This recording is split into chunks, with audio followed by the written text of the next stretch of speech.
So రామకృష్ణలాగా mould అవటానికి నువ్వు చేసిన ప్రయత్నం ఏంటి?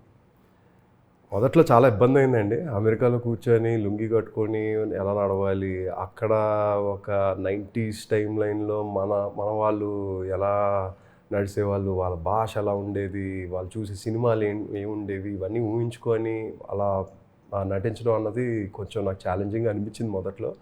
కానీ నేను చాలా పాత సినిమాలు చూడటం మొదలుపెట్టానండి. ఒకే టైం లైన్లో ఒక 2-3 నెలలు పాత సినిమాలు, ఆవిడ చెప్పిన సినిమాలు అన్నీ నేను చూసి అవన్నీ ఇన్స్పైర్ అయ్యి సినిమాలు చూసావు? బాబాయ్ అబ్బాయి అన్నది నా ఫస్ట్ ఇన్స్పిరేషన్ అండి. ఓకే. ఆ తర్వాత ఘరానా మొగుడు కానీ, గ్యాంగ్ లీడర్ కానీ, ఇంకా చాలా చూసాము. అవన్నీ పేర్లు నేను ఇప్పుడు చెప్పాలంటే సింధూరం ఒక ఫస్ట్ రెఫరెన్స్ ఇచ్చారు రవితేజ గారి సింధూరం. ఇవన్నీ చూస్తూ వచ్చే కొద్దీ నాకు ఒక ప్యాటర్న్ అర్థమైంది. ఓకే, ఆ టైం లైన్లో ఆర్టిస్టులు ఒక రకంగా యాక్ట్ చేశారు. సినిమాటిక్ ఎక్స్పీరియన్స్ ఒక వేరేగా ఉండేది.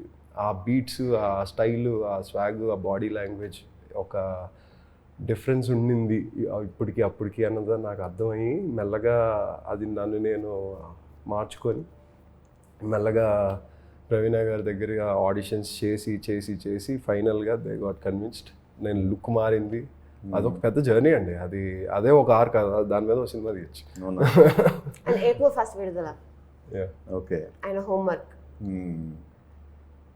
మంచిగా దాంట్లో కూడా క్యారెక్టర్ ఒకటి స్టార్ట్ చేస్తారు, అది ఎక్కడికో వెళ్ళిపోతుంది.